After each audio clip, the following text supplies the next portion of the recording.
পাঁচ ওয়াক্ত নামাজ না পড়লে পাঁচটি ক্ষতি আপনার জীবনে চলে আসবে।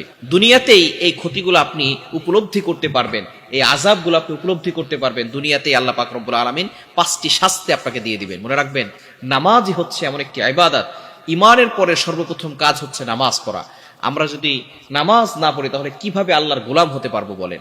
নবীজি সাল্লাল্লাহু আলাইহি সাল্লাম জানিয়ে দিয়েছেন সহিহ মুসলিম শরীফের হাদিস, আল ফারকু বাইনাল মুমিনি ওয়া বাইনাল কুফরি তারকুস সালাহ। The difference between a believer and a disbeliever is prayer. একজন মুমিন এবং কাফেরের মাঝে পার্থক্যই হলো নামাজ। কোন ওয়াক্তের নামাজ না পড়লে কি কি ক্ষতি হবে এটা একটু অবশ্যই আমরা জেনে রাখলে আমাদের নামাজের প্রতি টান আসবে। এক নাম্বার, ফজরের নামাজ না পড়লে চেহারা সৌন্দর্য নষ্ট হয়ে যায় এবং চোখের জ্যোতি কমে যায়। যারা ফজরের নামাজ পড়ে না, মনে রাখবেন ফজরের নামাজের কারণে কিন্তু চেহারা সৌন্দর্য বেড়ে যায়। দেখবেন যারা নামাজ পড়ে না তাদের চেহারার ভিতরে কোনো নূর থাকে না, চেহারার ভিতরে তেমন কোনো আকর্ষণ থাকে না। যারা ফজরের নামাজ না পড়বে তাদের চেহারার আকর্ষণ কমে যাবে, নূর কমে যাবে, চেহারা আস্তে আস্তে বিশ্রী হতে শুরু করবে। শুধু তাই নয়, আল্লাহ পাক রব্বুল আলামিন তাদের চোখের জ্যোতিটাও কেড়ে নেবেন। সুতরাং ফজরের নামাজ পড়বেন।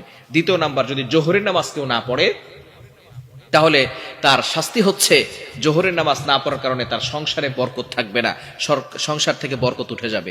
আমাদের ভিতরে অনেকেই বলে, হুজুর সংসারে কোনো বরকত নাই, এত টাকা পয়সা ইনকাম করি কিন্তু বরকত নাই। ওই যে আপনি জোহরের নামাজ পড়েন না, আপনি ব্যস্ততা দেখান, হুজুর অফিস ছুটি হয় নাই, অফিসের কাজে ব্যস্ত ছিলাম, হুজুর এই সময় লাঞ্চের সময় অনেক মানুষ যাওয়া আসা করে, আমাদের দোকানে একটু ইনকাম ভালো হয়, এই সময় নামাজটা পড়তে পারি না। আপনি রিজিকের কারণে আপনি নামাজটাকে ছেড়ে দিচ্ছেন, এই জন্য অন্য দিক দিয়ে আল্লাহ তাআলা আপনার রিজিকের ভিতরে বরকত কমিয়ে দিচ্ছে, যার কারণে সংসারে কোনোদিন বরকত থাকছে না। এজন্য অবশ্যই জোহরের নামাজ পড়বেন। জোহরের নামাজ না পড়লে সংসারে বরকত থাকে না। এরপরে হচ্ছে আসরের নামাজ।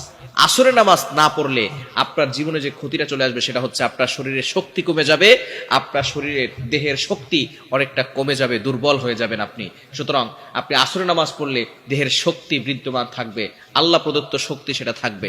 এবং মাগরিবের নামাজ যদি কোনো ব্যক্তি না পড়ে তাহলে তার সন্তান কোনো উপকারে আসবে না। আপনি যে সন্তান আল্লাহ তাআলা আপনাকে দিয়েছেন, এই সন্তান যদি আপনার উপকারে না আসে, আপনাকে ক্ষতি করে, তাহলে কিন্তু আপনি কঠিন বিপদে পড়ে যাবেন। যদি আপনি মাগরিবের নামাজ না পড়েন তাহলে সংসারের সন্তানরা কোনো উপকারে আসবে না। এবং 5 নাম্বার হচ্ছে, যদি আপনি এশারের নামাজ না পড়েন তাহলে রাতের ঘুম আপনার পরিপূর্ণভাবে শান্তিতে হবে না, টেনশন, দুশ্চিন্তা, এগুলো আল্লাহ তাআলা আপনার ভিতরে চাপিয়ে দিবেন। সুতরাং এই 5 ওয়াক্ত নামাজ না পড়লে 5টি ক্ষতি আপনার জীবনে চলে আসবে। এজন্য অবশ্যই 5 ওয়াক্ত নামাজ আমরা মাস্ট বি পড়ার চেষ্টা করব। আপনি অন্যায় কাজ করতেছেন, গুনাহের কাজ করতেছেন, নামাজ পড়েন। এই নামাজ আপনাকে সকল প্রকার খারাপ কাজ থেকে বাঁচিয়ে দিবে। আল্লাহ তাআলা নিজে বলে দিয়েছেন 21 নম্বর পারা 1 নম্বর পৃষ্ঠার 1 নম্বর লাইন, 2 নম্বর লাইন আল্লাহ তাআলা জানিয়ে দিয়েছেন সূরা আনকাবুতের 45 নম্বর আয়াতে আল্লাহ বলছেন, ইন্নাস সালাতা তানহা আনিল ফাহশাই ওয়াল মুনকার। নিশ্চয়ই নামাজ মানুষকে সমস্ত প্রকার ফাহিশা কাজ থেকে বিরত রাখে। এজন্য অবশ্যই যেখানেই থাকি না কেন নামাজ পড়বো।